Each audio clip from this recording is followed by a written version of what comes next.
Everything doesn't always go hunky-dory. Things happen that throw off your game for what you had planned. One of my old bosses used to say, you make your plans and the enemy has a vote too. It won't always follow the way you want.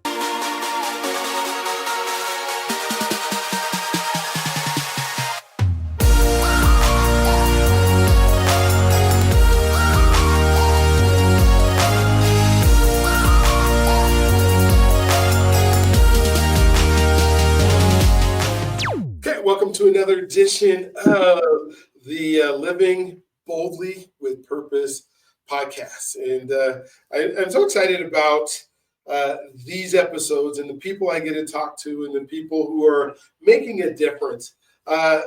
Marcy, I just got back from a civil rights victory tour in Alabama this last weekend. And I know you were stationed there for a little bit and kind of know Alabama better than I do. But Brian Stevenson has a museum called the Legacy Museum, where he has the monument where all the lynching statues, and he has the sculpture garden that I hadn't been to last year. It wasn't open, and then the museum. And so I was able to take. We had 22 Black men that we took there that had been stuck, and we only had one African American woman who was there. It was slated for me to take men this time, so it wasn't expected. But oh my gosh, just to be in part of history and understand we have so much opportunities now that folks that came before us didn't have. When I think of like living boldly with purpose, I think, wow, I get to be the person that God put me on this earth to be. And I was thinking as I was, going through the museum, how many of these people got to live in their purpose?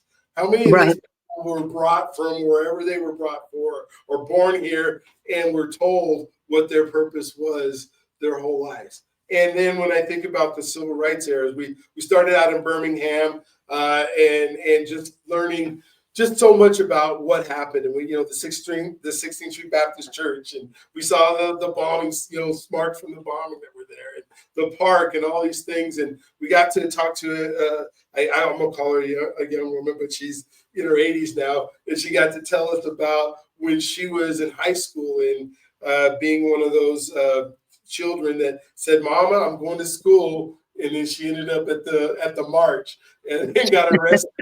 And then it was worried Mama's coming to get me. Mama's not going to be happy because I told her I was going to school. But, what she was willing to do and what she was willing to fight for.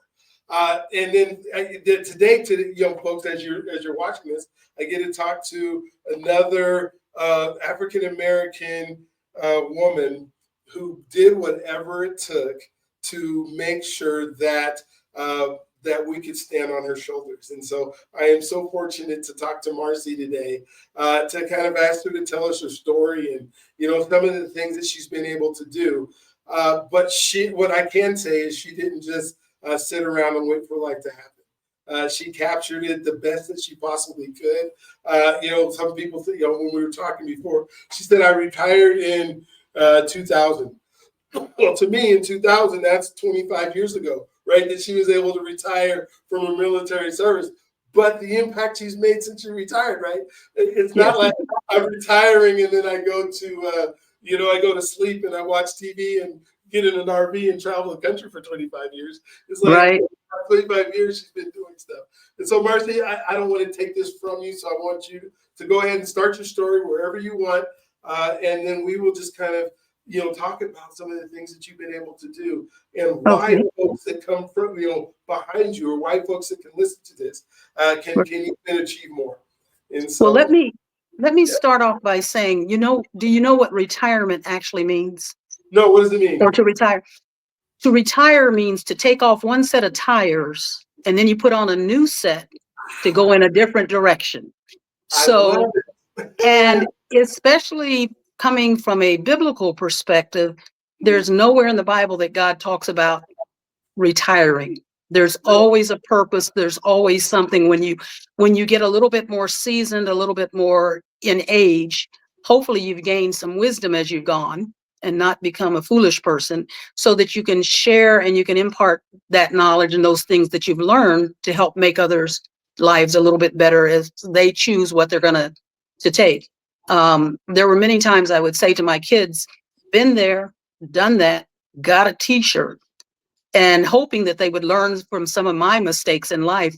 But oftentimes my kids would say, Mom, have you ever thought we just wanted to get our own stupid t-shirt? And so I go for it. Do you, you know, so it's just been amazing. But a little bit about me, as I was telling Brian earlier, I'm in Texas. I'm in this is probably central Texas that you can get, outside of what's now Fort Hood, or was Fort Hood, now Fort Cavazos.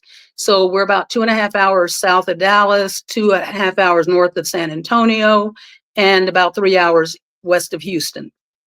We're considered in the Golden Triangle for a lot of negative things, but there are also a lot of positive things that are happening here. But I wasn't born and raised in Texas, although I take the standard joke of I got here as quick as I could, because we've absolutely loved being in Texas since 1997. This was our second time around. We thought we would never get back after we left in 87, and then 10 years later, God brought us back.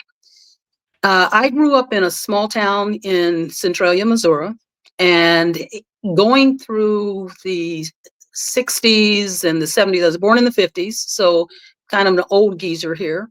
In the 60s and 70s, especially the 60s, watching as a young kid in elementary school, going into middle school, some of the racial tensions and things that were happening around. And it was amazing because there was one guy who was in our community who lived on just slightly on the other side of the tracks. And he was always talking about this Martin Luther King guy. And he kept saying, the guy's a troublemaker, man. He's a troublemaker. And as a young kid, this was outside of my scope of things to know about. And so eventually I got home and was talking with my parents, and they kind of laid it down and said, no, not really. And they explained a little bit more to help me understand more. And over the time and over the years, my favorite phrase that Martin had was, judge me by the content of my character, not the color of my skin.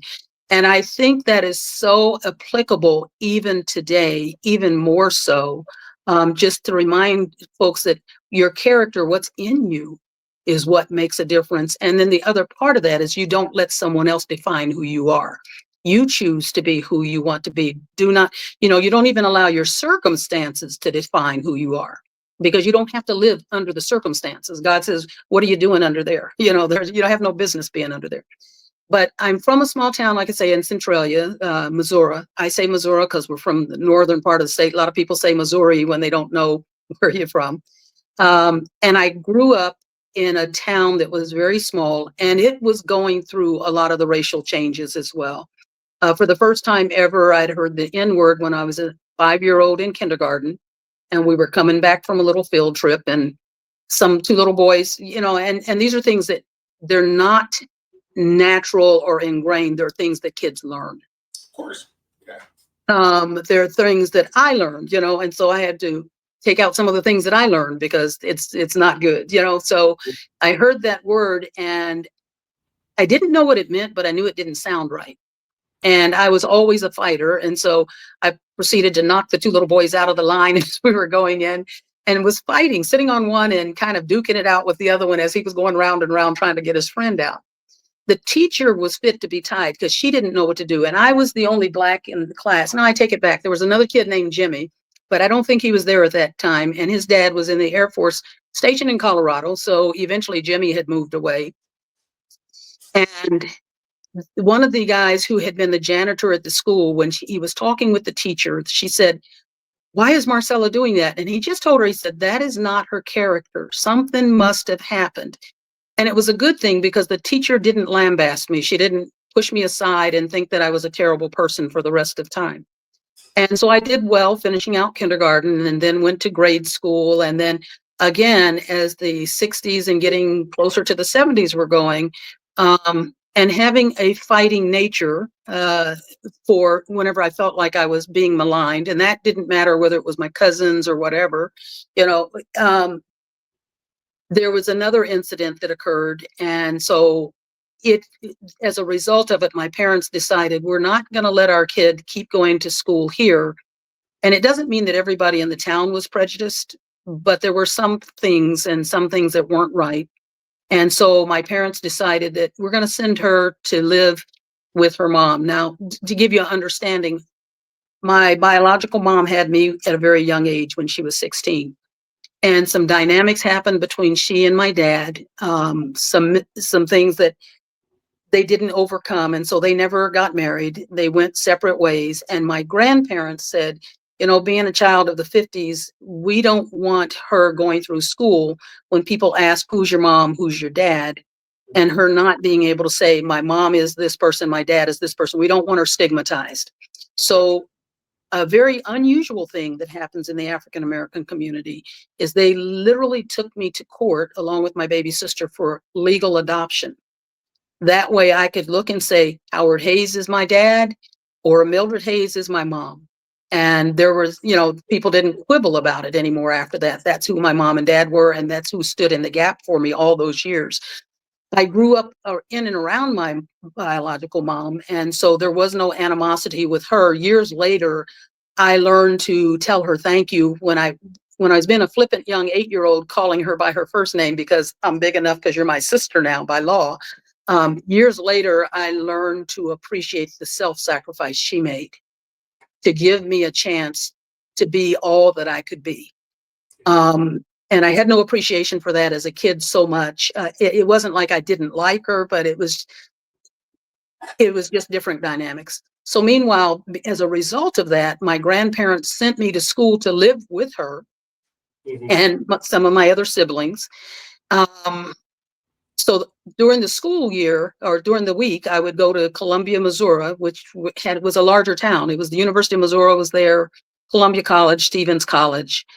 And now those are universities. And so it was just more of a metropolitan area for our little small place. And there were a lot, with all the colleges, you had a lot of educated people that were there and people looking at different things. And there was a larger, for me, African-American community to get associated with. The real challenge was breaking into that. It's one thing if you grow up into a community, it's another thing coming in as the outsider coming in. And it was funny because oftentimes they tell me that I didn't talk Black enough for them. Oh, gosh. And you're going, oh, yeah, I hear it. Wow. Really? But okay, so I had to learn, instead of saying 25, I would say 20. I had to learn how to say 25. And just silly little things like that, that kind of stick out. But the good thing was that I had a whole lot of, I gained some additional friends. I was involved in marching band in high school. Absolutely loved the strictness, the formality of marching band. And that was probably what led me on to do something a little bit later that I would have never dreamed of before. My grandfather / father was the baby of 15 kids during World War II. And of them, there were 12 boys, and he was the only one that was not allowed to serve during World War II because of the situation that had happened in the city or the town in Iowa, where they lost all the sons in one family and there was no one to carry on their name. So with all of his siblings being in the military, he was not allowed to go into the military at all. And then he had 2 girls, and then he adopted 2 more girls. So military was never a thing that was thought of, especially it wasn't very popular for women to be in the military because sometimes you got bad reputations just because. And especially being from north central Missouri, where Fort Leonard Wood was in the state, but it was way south of where we were. So there wasn't a lot of interaction that I had with anyone that was in the military. But while I was getting ready to graduate from high school, one of the things that really got me was I got a call, as I was telling you, Brian, earlier, I got a call from the University of Missouri during daytime hours, and that was when AT&T had a monopoly on all the rates. And so you had daytime rates, evening rates, and nighttime rates. And I was a rose-colored glass kid who said, they must really want me because they called me during daytime hours. And so that was my inkling to go into the University of Wisconsin and join the ROTC program. I think that they tried very hard not to scare me away because there were requirements that you were supposed to go to training exercises where you'd practice drill and all of those things. But during the first semester, they didn't even make me go to those because I think they thought that if I went, I would leave the program. And they were trying to recruit as many folks as they could. What they didn't understand was all of that marching and that drill was right down my alley because of all the marching band in high school and also in middle school. That was something that I just really liked. I mean, in high school, I was punk rock before my time. I I bought Cochrane boots and I spit shined the tips of them just like the military would because I thought that was a cool look, you know. And the cornrows were out and they were fashionable, and I had a super big afro at the time, and I would cornrow down the sides, and I had this rooster comb that was up through the front, you like a mohawk, you know, as I was marching around. So I was already a little bit on the edge, different from a lot of my peers and what they were interested in. But meanwhile, when I got into ROTC, I ended up joining what was called the Tri-Service Drill Team. And I was one of only 2 women that were allowed on that team. And we would flip the M14 rifles and with bayonets once we got, you know, good at it and all of that. And eventually went out to California for a major drill exercise. And so we were doing well. And it was made up of Army, Navy, Marine option, and Air Force ROTC students, cadets. So it was sort of a small force, but again, there were only 2 of us that were women that were able to qualify to meet the requirements for the, and so that was an exciting time. And then eventually, as a result of that, and the leadership skills and the things that I had developed by learning to give commands through that drill team, when I went to advanced camp between my junior and senior year, I was selected within the first 3 days to be one of the commanders for one of the camps as we were going through, because I had the command voice. I had developed that just from ROTC. And when I went to advanced camp, I did exceptionally well. Just when we were doing our PT test there, at that time, it was 5 different events, 100 points each. So it was a 500-point PT test. And out of that 500 points, and this was the best I'd ever done, I scored a 497. And that was because I was half a second slow on a shuttle run. And I had never done so well before. And because now I was motivated, and there were 2 other girls that were in the camp, and it was the first year that they had the co-ed ROTC camp come together with the women involved in the program. And the instructor that I had, he was infantry and he didn't know how to deal with the women. So he said, I'll just call you lady this and lady that, because he wasn't sure. And he found out that myself, a gal named Red, and Cynthia, that we were always putting our best effort forward. And as a result, one day I was sitting on the side and my peers told me, they said, Marcy, the guys keep saying we're showing them up and we need to slack off a little bit because they're getting kind of upset.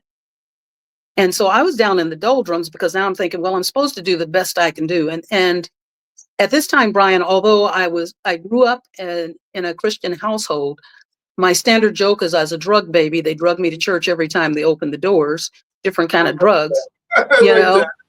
Yeah, but I mean, we were there for everything. 6 days a week, we were there at the church for sure. And so I knew that I was supposed to do my best as though I was doing it for the Lord, even though I wasn't always following a hard 100% after him. So I was my countenance had kind of dropped a little bit, and Master Sergeant Castorina came over and he said, Lady Hayes, what's your problem? As we were sitting and we're supposed to be listening to this instruction. And he pulled me off on one side. And so I told him what had been said. And he looked at me and he said, if you drop your standards, I will drop you like a hot potato. Whoa. And I went, huh? And he said, what makes you think just because you lower your standards that they're going to raise the ante up anymore in theirs? It'll give them an excuse to do less as opposed to competing. And to be honest, Brian, I wasn't competing with them. I was competing against myself to do my best. And I think that that's where oftentimes we as individuals need to know is we're not doing it as though we're doing it for other folks. We're doing it as for, if you have a faith, we're doing it as though we're doing it for the Lord. And he's the judge. He's the one that looks at it. So yes. I decided that, okay, I wasn't going to drop the standard. Well, have you ever heard of rappelling? Yes, I've done rappelling many times. Okay. So, there's 2 types. You've got the regular rappel where you sit like in a seat, and you kind of bounce off and you're facing against the wall. And have you ever Australian rappelled? I have not Australian rappelled. Okay, so Australian rappel is where you stand facing away from wherever you're going to rappel from, and you lean with your body in a perpendicular position. Now, so that this is the wall, you've got your body here, and you lean, lean, lean, hanging onto a rope until you're 90 degrees with wherever you're going down from.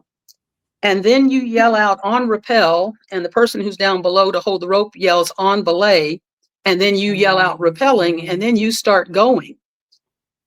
And so as a result of that, what happened was I was in the line. And now to back up just a little bit, while I was in ROTC, I had gone Australian rappelling both ways. And one of them was on some craggy mountains up at the University of Wisconsin. We went up to the mountains out somewhere to go rappelling.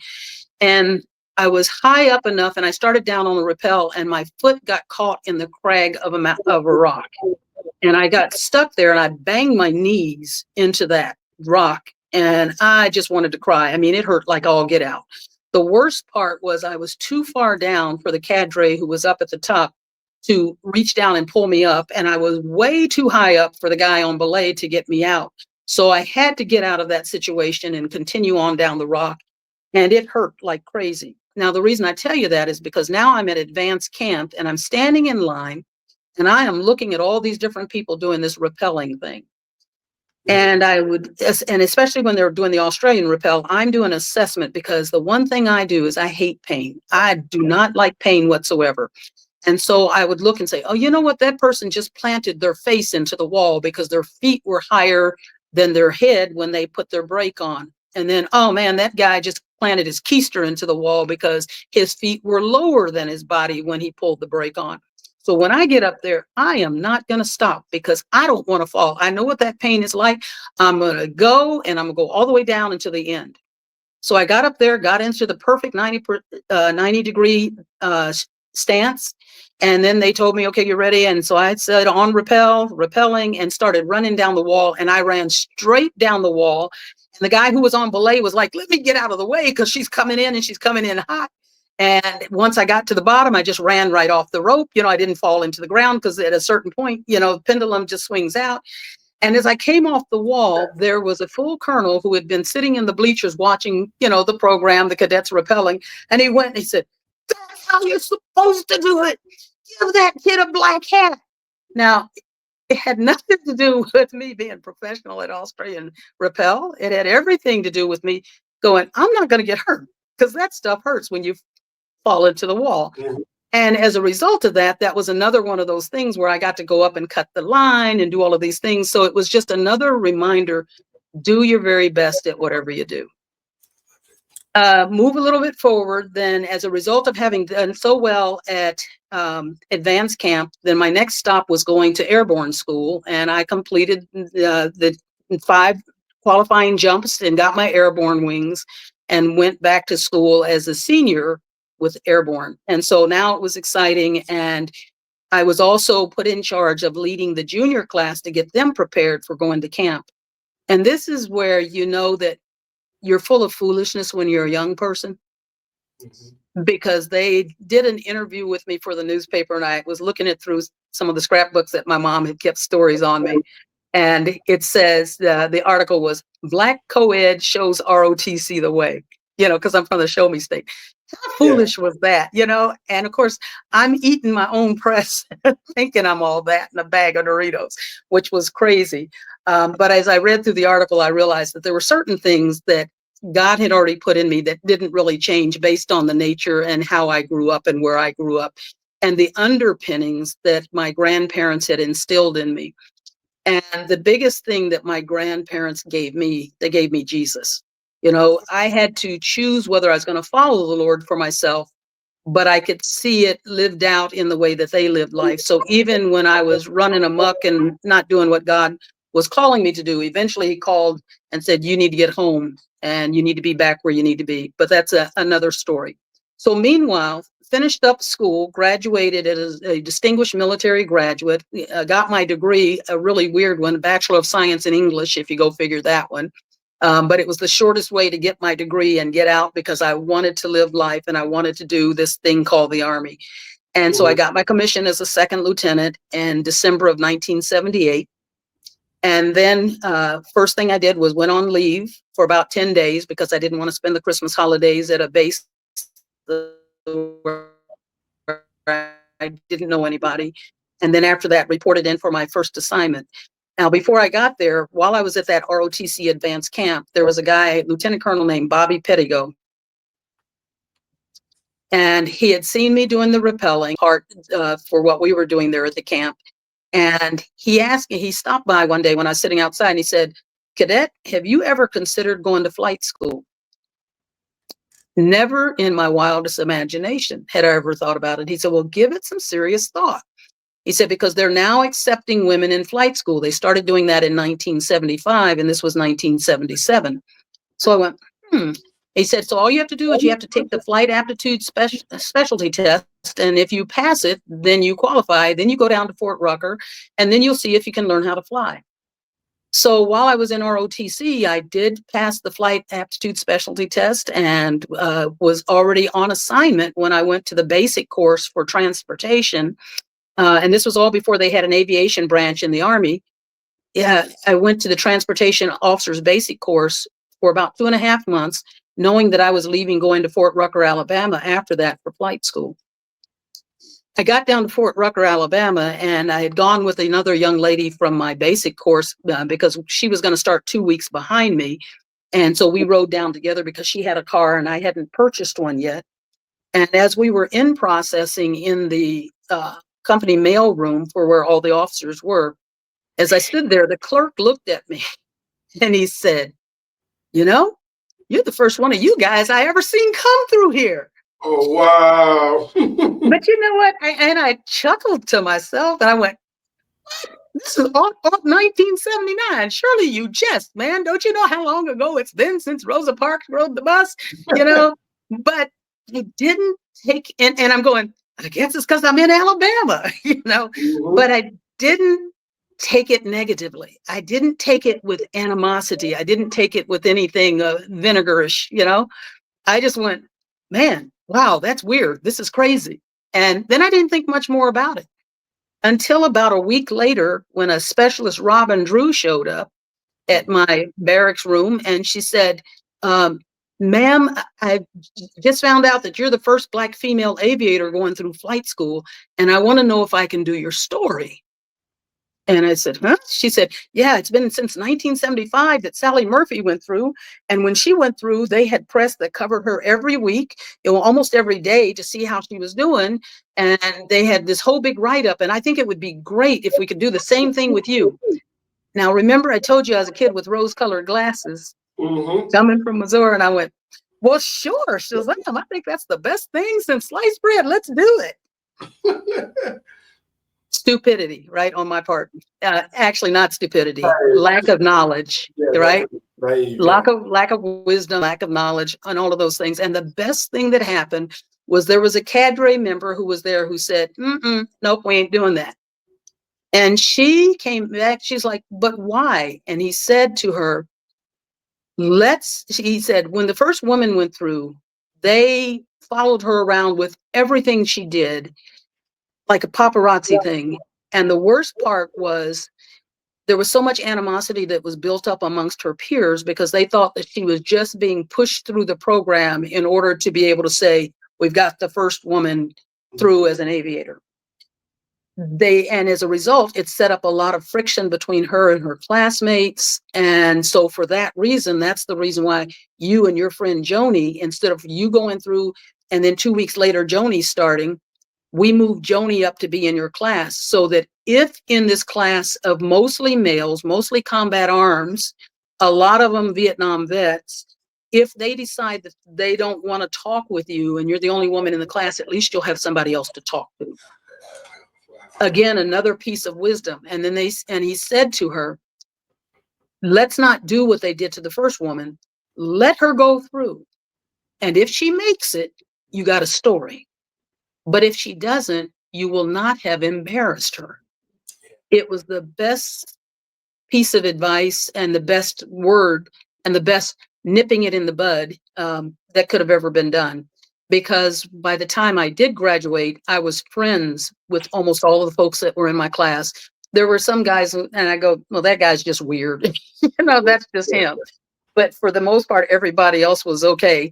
And for me, the real blessing was that's where I met my husband. He had started off 2 weeks ahead of me. He ended up, along with a couple of his stick mates, in my class. And if you ever were recycled back to a different class, if it was a single student being recycled back, the understanding oftentimes was, well, that person just had a hard time. But if you had a whole stick where you had one instructor and 2 or 3 students with that instructor and all of them failed, then it's the instructor's problem who can't impart the knowledge. And all 3 of them came back to our class or to join different classes. And when I first met him, I thought he was just a male chauvinist pig and I wasn't going to have anything to do with him. But eventually, over the course of time, I did like this. He's a keeper. He's a keeper. And so Dennis and I are still newlyweds. We celebrated in January our 45th anniversary. And, life it's been a great ride. It's not always been smooth sailing. There's been a lot of hiccups and bumps, but we were dual military, raising 3 kids during the process, 7 years of full year separations, a lot of other separations with other times, that we're apart for different times. Or I take it back, 3 years of full 1 year separations. The other TDYs all added up to 7 years of separation. But because we had a common bond of military, we had a common bond of raising kids, our priority became God first. Didn't always start out that way, but God first. Family second, and then we'll be with whatever assignment we need to be in. God took care of giving us each very rewarding assignments overall, so no complaints there. When I finally graduated flight school, after having gotten along with my peers, and the hardest part was the instrument phase, and it's hard for most folks. And basic instruments, I scored well. I scored in the mid-90s. But when it came to advanced instruments, I was having a really difficult time getting it. And the instructor that I had was a great instructor, but it just didn't click for me. And then one of my peers, a guy named Dave Boydston, saw me down in the dumps one day, and he said, "What's going on?" And I told him how I was having a hard time and that I, probably when I took the check ride, I was going to bust it. And he said, "Well, let's go practice." And he would take me to the flight simulator. And sometimes you have instructors that are really good, but sometimes it just doesn't click. And then you have somebody else that tells you what to do. And then all of a sudden the light bulb comes on. Dave Boydston for me was a light bulb kind of guy. We went to the simulator and he'd say, "Do this approach, do this approach, do this approach." And it was clicking like crazy. And so eventually I'm ready for my check ride. And the day that I was supposed to take the check ride was a Friday. It was what they call clear blue and 22, which means you can see forever. There's no reason to cancel the ride. The guy that I was supposed to take the check ride with was known as a Santa Claus, that he gave everybody a passing grade. So I thought, it just doesn't get any gooder than this, right? Mm-hmm. Go out with that guy and he looks and he says, "I think I see a cloud over there in the sky," because it was Friday and it was getting close to happy hour and he wasn't wanting to fly. So he said, "We'll have to come back on Monday." And I went, "Oh, man. Okay, so now I've postponed it. Now I've got to worry about it over the weekend." And I'm hoping and I'm praying that I'll get the same guy to give me the check ride, because he was, again, the Santa Claus that everybody passed with. God didn't have it that way. The guy that I got assigned was a guy who was known to fail everybody. And I went, okay. So there were things that I knew that I was going to wow him with, like, let me show you how I can pre-flight this aircraft, so I can get kudo points there. And let me show you how I do this approach planning and all the planning and everything else that I needed to do. And the first thing he said was, "Lieutenant, I've already pre-flighted the aircraft. You don't need to touch it. Just get in." Wow. Okay. And "Lieutenant, you don't need to tell me where we're going to go. I've already planned the check ride and all of that stuff. And here it is. Just get on, I have the controls." And then when he says I have the controls, that means I'm writing down on my knee pad what I'm getting from ground and then eventually tower. And it was one of those days, Brian, where if anything could go wrong in terms of planning, everything seemed like it was. I mean, it was like, well, we have too many aircraft in this space, so we're going to switch you over here. And he'd go, Lieutenant, I have the controls again. And then I'm writing and changing the plan. So, and it, but what it was, it's like life in general. Everything doesn't always go hunky dory. Things happen that throw off your game for what you had planned. One of my old bosses used to say, you make your plans and the enemy has a vote too. So it won't always follow the way you want.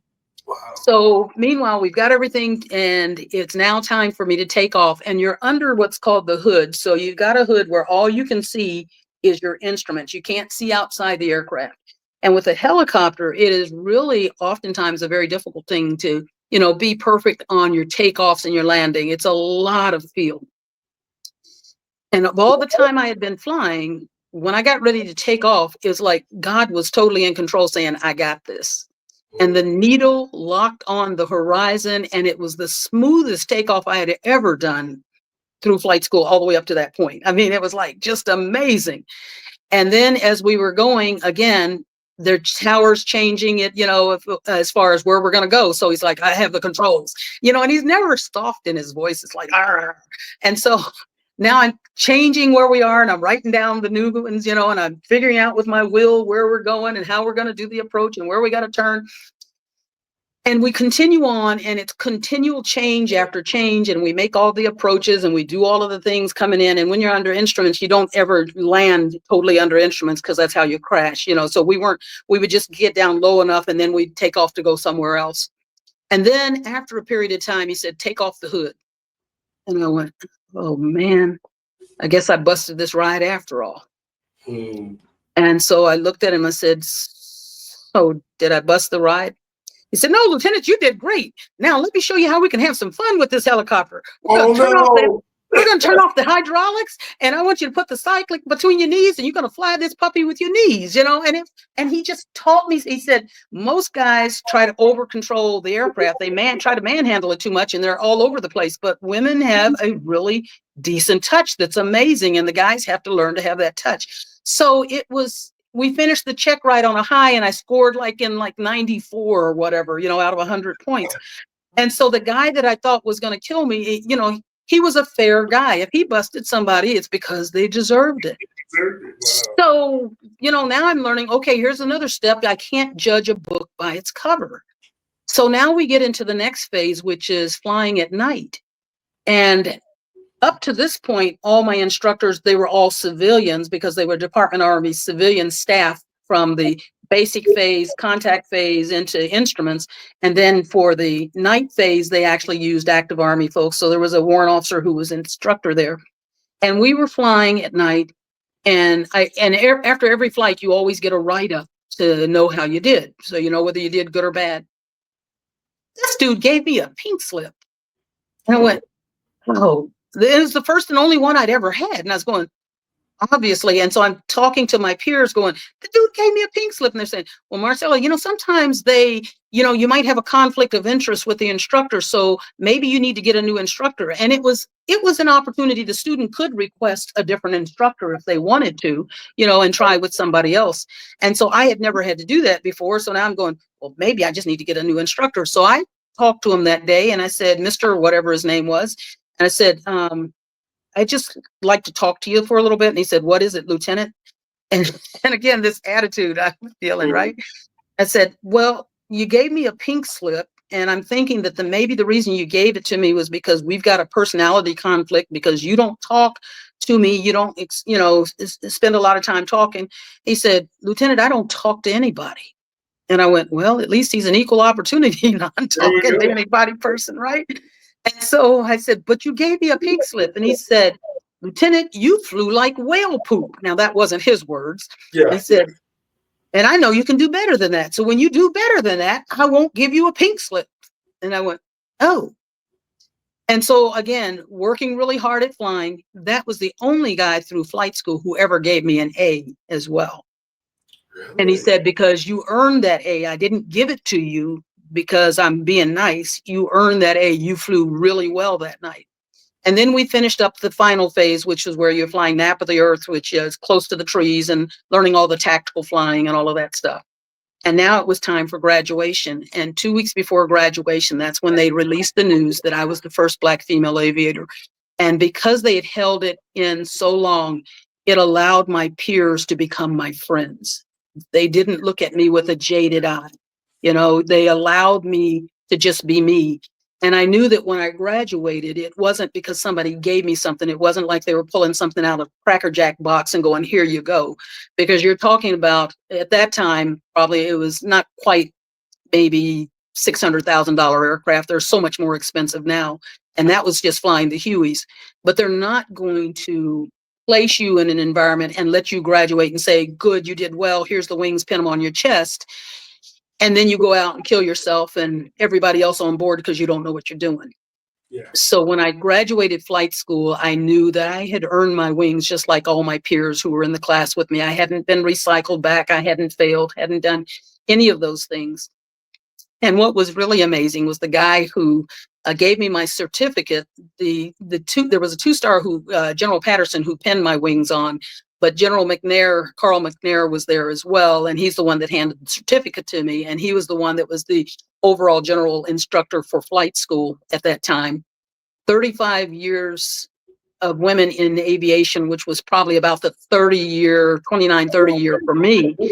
He actually invited me to come to a Quad A convention in Louisville, Kentucky, called me at my house and said, would you come and be a part of our ceremony? Because we're recognizing 35 years of women in Army aviation, and we want you to be a part of the program.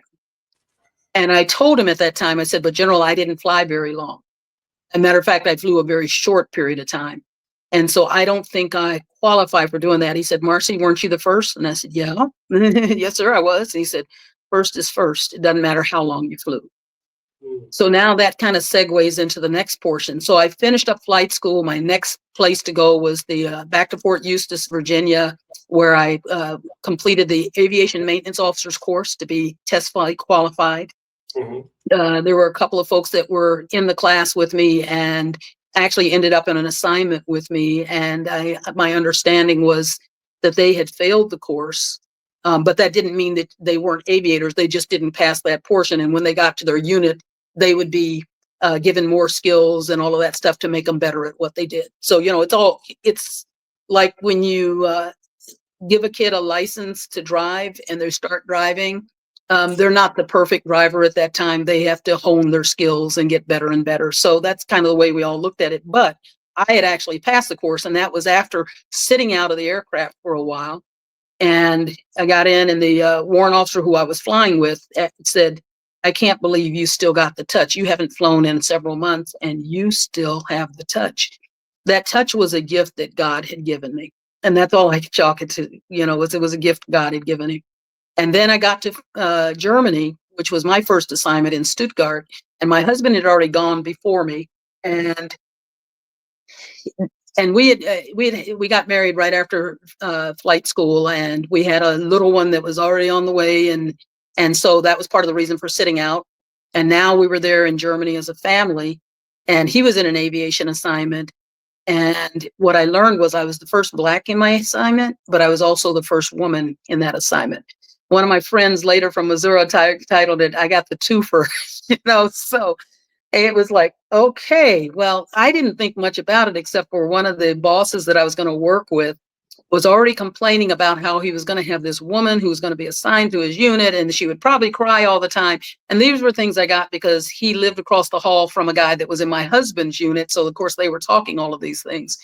And my husband's unit would say, well, they should just let her come to us. But I couldn't because I was not combat arms. They were combat arms. So anyway, went through a lot of challenges just trying to stay on flight status.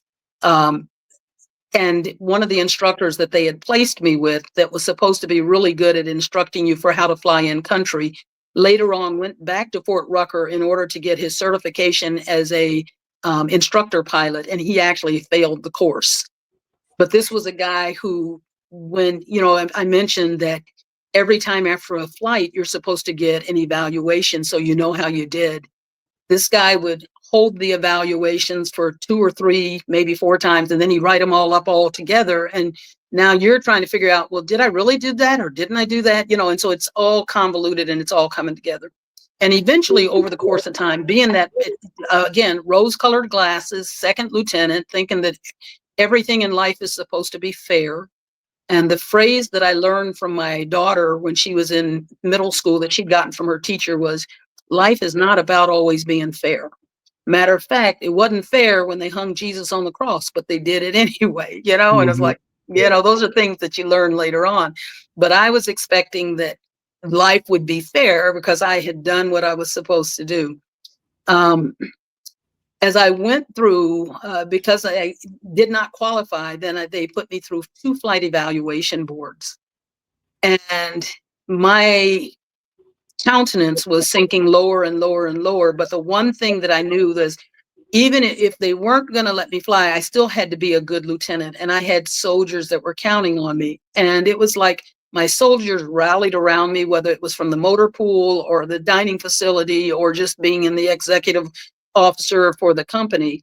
They rallied around to support, and they did the very best they could do at their jobs. And the reason I think part of that was I had my husband who told me, take care of your soldiers no matter what you do.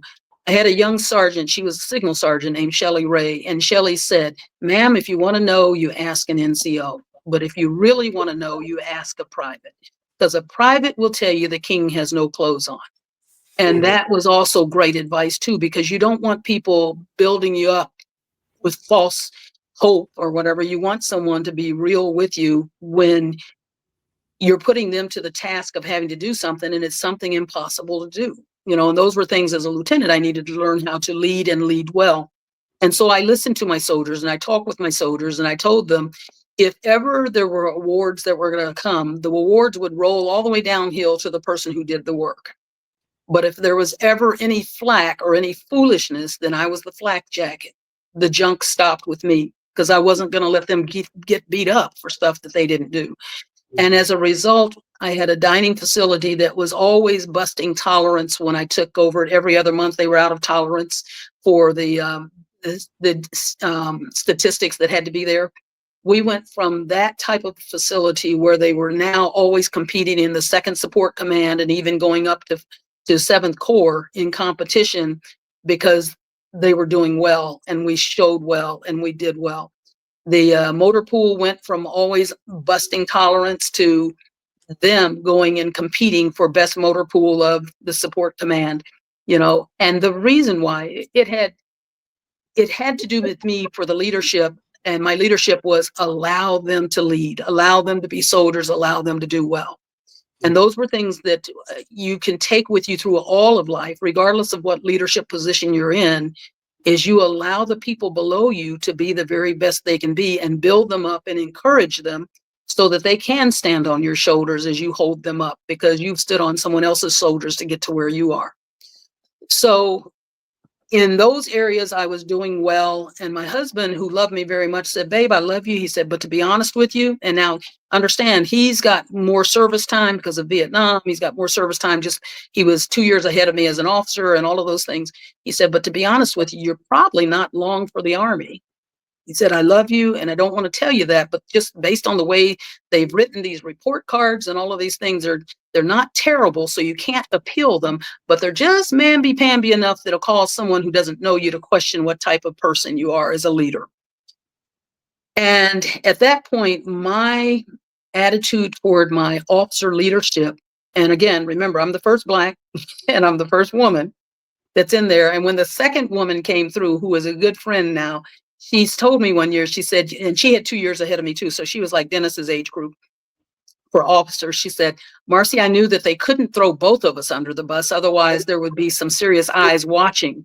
And you were the lieutenant. So they considered you a lot more expendable. Plus you were the double whammy, so she said, so even though I knew I was going through things, I wouldn't go through what you were going through. So eventually, over the course of time, they moved me out of my position as the XO because I could only stay in that position as the company for a certain period of time. So they moved me up to her staff. And she really didn't know me And so I was her assistant adjutant. And she put me off in a room and she said, I need you to do this. And she gave me some task. And probably within an hour or two, I came back to her with it completed. And she looked at me strange. And she said, Lieutenant, why are you here? And I said, well, ma'am, you asked me to do such and such. I've got this completed for you.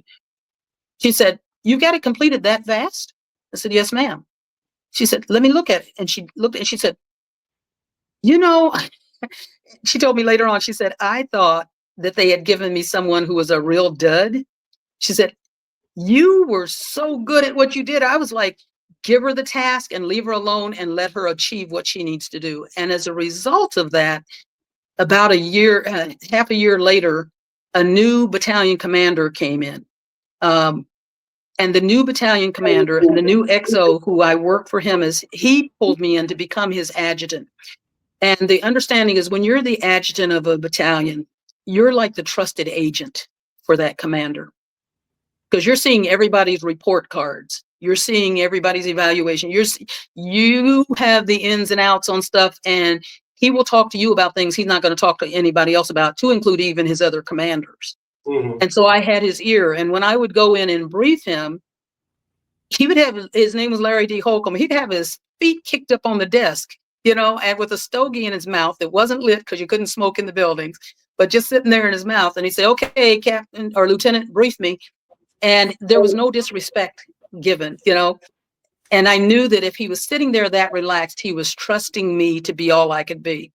And that's when God showed me, he said, Marcy, everybody in the Army is not like the prior leadership that you had. The prior company commander would say things like, the battalion commander sleeping with specialist so-and-so, but if you tell anybody I told you that, I'll call you a liar to your face. And who do you think they're going to believe, Lieutenant?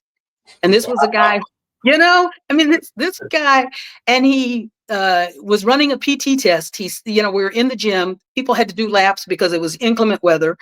And he starts after the guy who's the fastest one from our company, who actually runs marathons.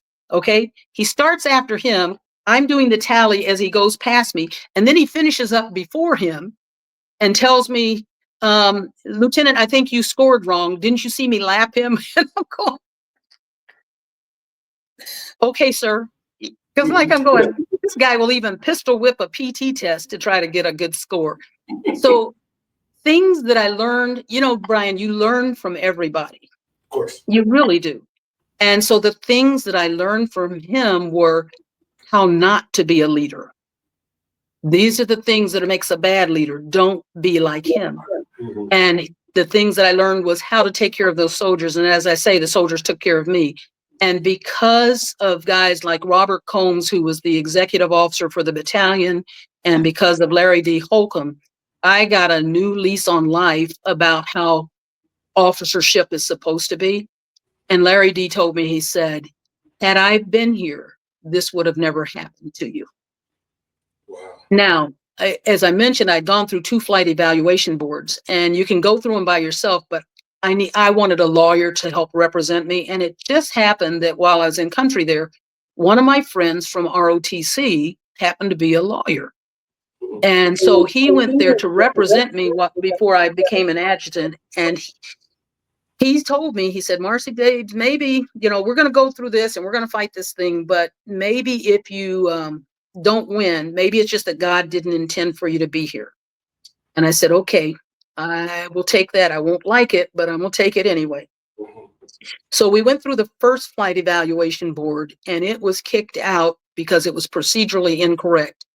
The person who was appointed as the president of the board was meeting with the convening authority even before the results were done. So even if nothing had been said, it gave the perception that the person could have been unduly influenced. Mm-hmm. And Joe Obenberger he was madder than I was. He was madder than a wet hen. He's like, that ain't right. And we're going to do this again. And this is what I need you to do. So, and he had no aviation experience, but he knew how to defend things in court. He knew how to lay things out. He knew how to lay the story out. And so then I went through the second flight evaluation board. The first one was convened by a president who was an AG officer. She had no aviation experience whatsoever, didn't even know how to ask the questions, and yet she was put in charge of the board. So that one had been kicked out. Now a new one came in, and there was another major. He was aviation. And later on, I got it through a source that was pretty reliable because he was responsible for, he was a civilian, and he was with Central Texas College that was at a lot of the different military bases to teach cooks cooking skills. So they do competitions and all of that stuff. So when you'd see people shaving ice carvings and all of these creative things, they would go through schools that he would set there in our area for them to gain those skill sets. And because of what he did, he oftentimes catered parties that generals would have. And he would hear all the scuttlebutt, of what's going on, because they're just talking, and they don't know who he knows or whatever. And he came back to me and he said, yeah, I heard that the person who was put in charge of the second board was told, this is how you vote. And you just made major. So if you want to see lieutenant colonel, this is what you do. So again, I busted the second board, but I can't prove any of that, right? Because it's hearsay. Mm-hmm. And then eventually I go before the 7th Corps commander, and Dennis is holding our little one, and General Livesey says, do you think you've been discriminated against? And this was a guy who carried a little stick, a little club that he always had under his arm. Everybody was afraid of this guy, but he was a really smart general. He was really good. But I thought, as a rose-colored glass, naive second lieutenant, how do I prove that I've been discriminated against? And so I said, no, sir. And I watched my husband crumple. Wow. And afterwards he said, honey, you just needed to say yes. You didn't have to prove it. It was the ownership on them to prove you had not been. But at that point, Brian, I was feeling pretty beat up all the time. And I was just tired. Yeah. I was tired. And I just wanted to do a good job taking care of my soldiers. And like I said, my husband was saying, at this rate, you're probably not due for the Army. The report cards that had been written were so mamby-pamby, but by the time the new leadership came in, they were writing good, solid reports. But now you've got this balance. Is she good? Isn't she good? And I just, at that time, I, still hadn't turned everything over to the Lord 100%. But he said to my heart, he said, Marcy, in this life, you're in the Army. One day this uniform is going to come off. Mm-hmm. Going to come off one of 3 ways. Either you're going to die in it because of an act of war or maybe a military accident, or you're going to get to a point where you say, it's no more fun. I'm turning in my boots. I'm not doing this anymore. Or you'll stay till retirement. And if you do that, either one of 2 things will happen. Either you'll say, okay, I'm getting out because I'm not having fun anymore. I'm done, or I had a great ride. Or the Army's going to say, thank you, your services are no longer needed. You choose which way you're going to go. He said, but that one way of those 3, your uniform will come off. What really matters in life is what you do with your family and with your kids. Yeah. Because at the end of the day, your kids are still going to call you mommy, no matter what the Army says. And even if you do a great, great job and you stay to retirement and you get out, 2 days later, they're going to go, Marcy, who? Because the big green machine will keep going. They just put in new filler, new spokes in this wheel. And so what you do for your family is the only thing that really matters. So at that point, I said, you know what? I'm going to take care of my family. My husband says I'm probably not long for the Army. I'm just going to do the very best job I can do. And we'll just see where it goes. And God, I'm going to let you drive my train for a while because I've been running it off the rails. Mm-hmm. So we left Germany. And my husband had a good friend that he had been roommates with that was Special Forces. And that guy's dad was a senior executive officer in the Pentagon. And they were close friends. And Dennis had known him for Fort Bragg. So he went and he asked this guy, Mr. D, he said, Mr. D, could you please check my wife's records? And Mr. D came back to him and said, Dennis, I don't know what your wife did, but her records are so hot, we can't touch them. And there's no touching them. Brian, it didn't make sense to us. I mean, a second lieutenant, what have I done? I'm just the second lieutenant. But we get off and we come to our next assignment. After we finished our advanced courses, we get to then Fort Hood here, which is where we are now. And it was our first time being here. And God just pressed my heart, said, you do your work as though you're doing it for me. You're not doing it for man. You're doing it for me, you know, and I will make even your enemies be at peace with you when you're working for me. And vengeance is mine and all these other things, right? And so I got assigned to a job that everybody thought was menial and mundane. And I had a lieutenant colonel who was field artillery that we would go out and play racquetball, because racquetball was my thing during lunchtime. So we'd go play racquetball and he'd whip me up one side and down the other, and maybe I'd get 2 points out of the entire game. And then after he'd beat me soundly, he'd say, okay, now let me show you some things. And then he would just bounce them off the wall and let me practice on kill shots over and over and over again until my skills got better. And he said, Marcy, it doesn't matter what the job is that you get. You do it to the best of your ability. It doesn't have to be the glamorous job. There's a lot of folks looking for glitz and glamour and wanting to put their name all on this, that, and the other. You just do whatever you do to the best of your ability, so that they will always know that when they give an assignment to you, they can count on you to get it done and get it done well. And so that was another modus operandi of learning how to operate. And so I did that. And as a result of having done that, I got selected for company command, because I was in the zone for where you've got to get a company command, or eventually you get out of the Army as a young captain, because now I'd been promoted to captain. And the unit that I was in was mostly combat arms. So, and the generals, there were two generals. One had been the 2-star general who had been formerly field artillery, and the second one that came in had formerly been infantry. And when you pin on your general stripes, it doesn't matter what your branch was before, but that was their background of how they came up. And most of the unit, say 75 to 80% of it, was combat armed soldiers. And so I'm a woman, I'm a combat service support staff, you know, and most didn't think that we did anything other than just kind of sitting in the background on the sidelines. People who really had an appreciation knew that you had to have the combat service support, otherwise you can't fight a war. And I went for the interview, and there were only 2 of us interviewing for this company command. One was an armor officer, and he was pretty sure that he had it, you know, because he's going before a field artillery guy. He's going, the XO at the time was an aviation guy who was also, now the aviation branch was out, so he was combat arms. So he just knew that he had it.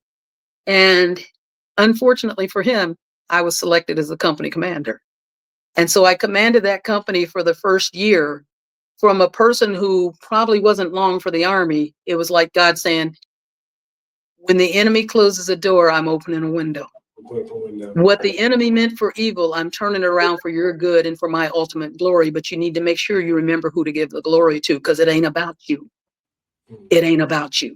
Yeah. And so not only did I command that company for that first year, but now a new 2-star general came in.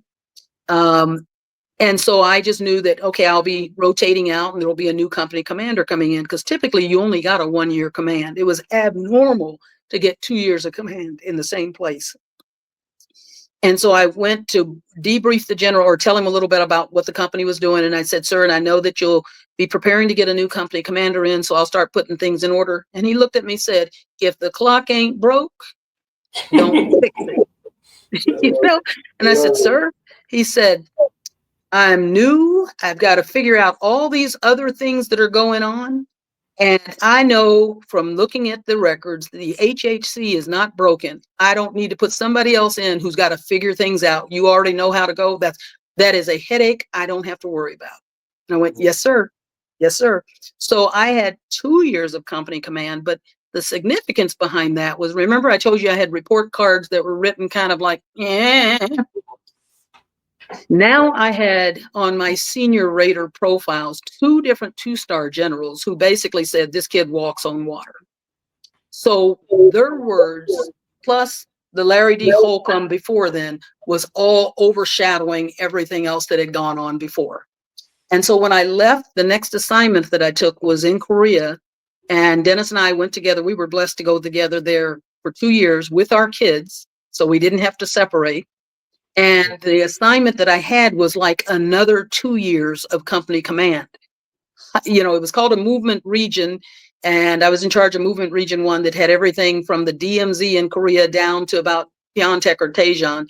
And so I had a lot of moving parts, a lot of people, a lot of different places, saw a lot of the country. But the equivalent of what I had was 2 years in command. And then I was offered, if I chose to extend, another command at another company. But at that time, I was like, nope, I came here to be with my family. I'm not leaving them to go do that. And so we eventually left Korea. We came back to the States, finished up some more assignments, and I went to Fort Ord, California. Ran with my hair on fire for years. And it was at Fort Ord, California that a light came on that I didn't know about. I had signed in as a movement control officer. And I was working for a guy whose name was Paul, first name was Paul. And he said, I know about you. Now, given my history, that didn't sound good, right? Yeah. And he was very methodical with the way he said things, and the way he talked was like this, you know. And I said, so how do you know about me? He said, well, I happen to work for a 3-star general who told me to go find all the names of these folks that belong to this club for this unit you were assigned to called No Blacks, No Broads. And he said, and I had to give them to him. And a lot of them were told, your services are no longer needed. And some of the others were told, if you don't change your ways, you need to find a new place to work. Mm-hmm. So it was almost 10 years later when all of a sudden I understood why my records were so hot, nobody could touch them, because investigations were going on, because folks were looking and going, something's not right. This is not being fair. And it wasn't just me, but they were looking across the board saying, you know, if this person took the same flight test that everybody has to take and earned her wings like everybody else had to earn, what's going on and what happened here? And of course, that's where they found out that the unit had no blacks, no broads. It made things make sense for me for the first time. Now, the hard part was I had airborne wings, and a lot of people have airborne wings and don't serve in airborne assignments. That's no big deal. But I had aviation wings, and on my collar was a transportation wheel. And people would go, well, why'd you get your aviation wings? And at that point, it was too hard to talk about. I couldn't talk about it without choking up. I couldn't talk about it without fire burning in my gut all over again, and like bile starting all over. And now I was doing really well at the unit that I'd got to. I went from becoming the movement control officer to a brigade S4 or logistics officer. Had done well in that assignment and was pulled back to the division before I even went to the Command General Staff College course to become the division transportation officer. And that was unheard of, because the Command General Staff College course was where you went to be blued so you could get to be a DTO, which were coveted positions that transportation officers often fought over. And yet I was assigned to do that. And then I received a notification saying that I had been selected for Command and General Staff College. And so it was like I had checked 3 of the 4 blocks of being a full range major in order to make it to the next grade of lieutenant colonel without even going to the school. Again, God at work, totally God at work. And so when you do that, you get accepted to that school, you start getting little notices that come in from various different general officers that you may have crossed paths with. And usually it's like things like, great job, Marcy, keep up the good work. We knew you had it in you, you know. And so you're getting all of these and you're filling up your kit bag with, oh, these little attaboys, and you're feeling real good. And you start overbraiding yourself again. And all of a sudden I got one in from the guy who had been that 1st battalion commander. 5 simple words, maybe a little bit long. We've come a long way since the 394th. Now, it all depends on where you put the inflection when you read those words, you know, and I read them with all the vinegar and all the vim and all the negativeness that I figured was coming from him. And deep in my gut again was this burning and this upsetness, and I wanted to cry, and I'm going, why can't you guys, why'd you even have to send me a note, right? And God started, and now leading up to this in my Bible studies, God had been dealing with me on passages of forgiveness. And I was wondering why I kept reading all of this stuff over and over again. And God said, Marcy, you know, with the same stick that you're judging him by, I'll have to use that same measuring stick with you. I went, huh? And he said, because, you know, I said, vengeance is mine. I'm the one that repays. He said, and the problem is you don't know if I've done something in this man's life. Yeah. If he has had a heart change, and instead of being read negatively, maybe it's a positive note, then he's a brother in Christ. And you're going to have to treat him like one. But if he has not changed, do you think he's losing sleep over you? Yeah. You're not losing sleep over you. So you let me take care of it, but you need to let go of this bitter root that you're holding on to. Yeah. And for the first time ever, I was able to talk about what I'd gone through without welling up in tears, without animosity, without frustration, without all of those things, because God was taking away the pain. Yeah. And when he did that, he set a new course. And so I eventually went off to Command General Staff College, finished that up, went in, took over went to Macedonia before we got involved in Bosnia and some of the other things, saw some things that were different. And then went in and took over as the XO of a company, and then was selected to become a brigade S3 or operations officer. And when I got up to the first assignment, because I didn't want to leave the XO one because I was having a great job and I had a great boss and I'd done it for a year and didn't want to leave. And the brigade commander, or they were called a group at that time, pulled me up and said, Marcy, you're coming up here. And he had been my assignments officer that got me to Command General Staff College. He said, you're coming up here. And I said, but I don't want to. I'm having fun at the battalion. He said, you're coming up here. You're going to become my 3. And I was like, he said, besides that, you're gonna get promoted. And I'm like, huh? He said, you're gonna come on the promotion list to lieutenant colonel. And I said, okay, well, that's great, but I still don't want to come up that way. And so I had to go on a short TDY assignment, got frocked to lieutenant colonel. I felt so fake for about 2 months until I actually popped on the list. And then I went in as his brigade 3. And what was really wild was I had soldiers, and you'd hear them talking behind you going, yeah, that's Colonel Ng. You don't want to mess up, get on her bad side, man. She eats soldiers for lunch, And I'm going, where did I get a reputation like that? Yeah. But it wasn't that I did that. I expected my soldiers to do the very best they could, because I was going to try to give them the very best I could as their leader. So do your job, do it right. Again, I'll be your flak jacket if junk is falling downhill, but I want you to do all that you can do. And if kudos are coming, you're going to get the kudos where the stuff happened, right down in your lane. And as a result of having attitude like that, eventually went to an assignment in Korea, and then finally came out to command a battalion back at Fort Hood, which was amazing. Did that for 2 years. And then Dennis had retired from the military. And by this time, it looked like I was going to have to take an assignment on the East Coast. And Dennis said, baby, I love you. He said, but I ain't moving again. And I thought, this is not good, because we got a son that had graduated, and after we got to Fort Hood, and he went off into the Air Force. And he said, I saw you guys in the Army, and said, I ain't doing that. So we said, you traitor. And he went off to the Air Force. Then we had our 2 daughters, and one was going to college, and then the baby was scheduled to go to college, but it would have meant me leaving her behind. And so we prayed about it, and we talked about it a lot. And by this time, I had been learning to listen to God more, instead of me trying to drive the train, let him do what he was going to do, because he always knew better. He could see the pitfalls I couldn't see. Yeah.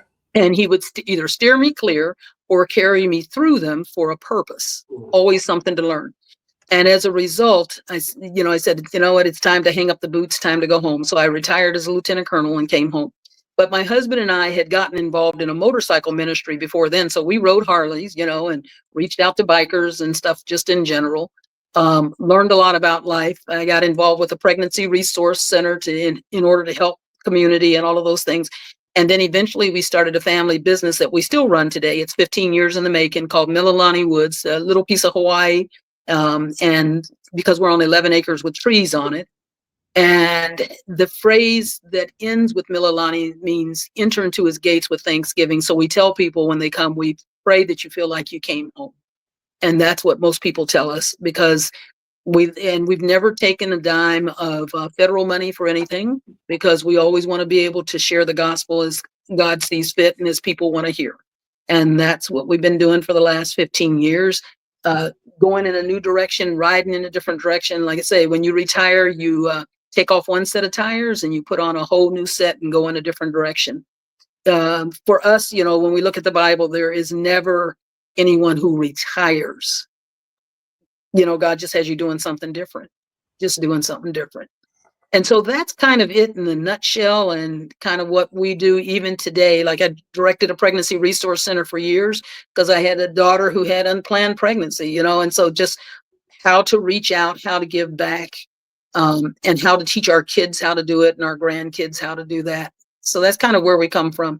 And everything hasn't been pristine and perfect. My life is not pristine and perfect, but God can take a crooked stick, and hit a rock a long way. So, Well, thank you so much for yeah, sharing your story. It has been so amazing.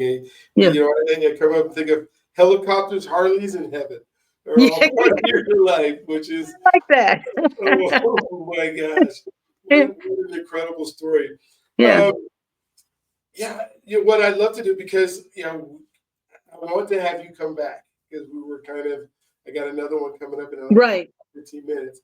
But Sorry it's taking so no, long. no, this is exactly why I want to do this podcast. This is exactly why I Yeah, want to do it, because we're not limited by time. We're not limited yeah, by what God has for us, right?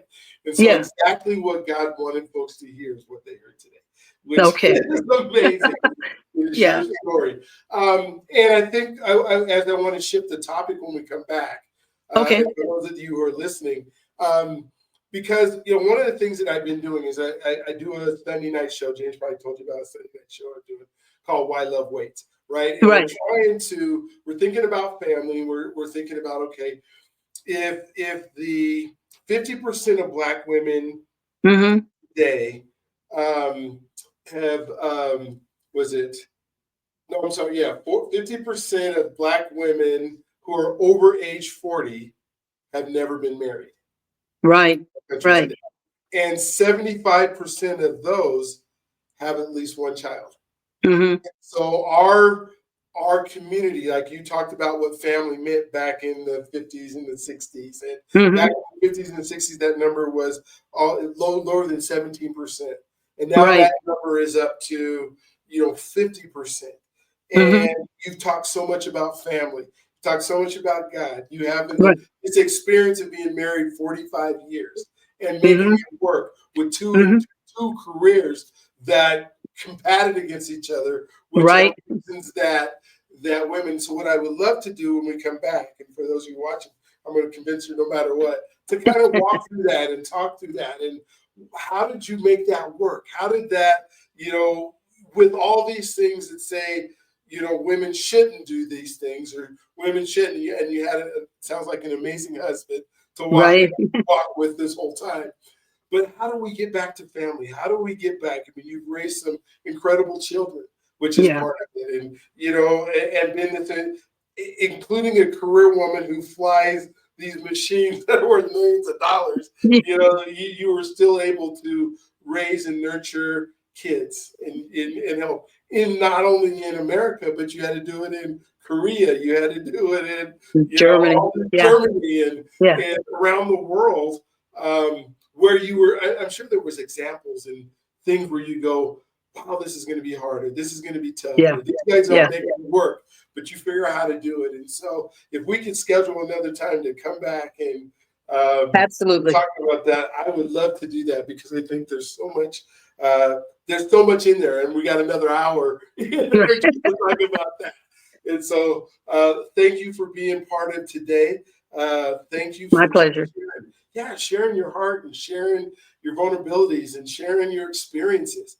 I Yeah. think it makes so much of a difference, for the lives of the people who are watching and this gets to go on forever. That's what I love about Yes. these podcasts.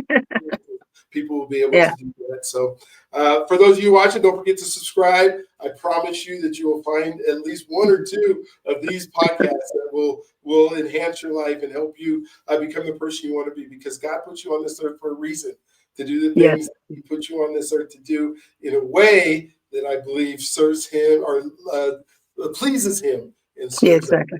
Yeah.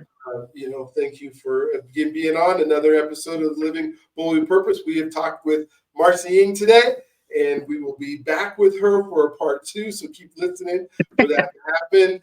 And don't forget, you are God's greatest gift. He loves you if you allow Him to. Amen. Lord, and talk Amen. to you next.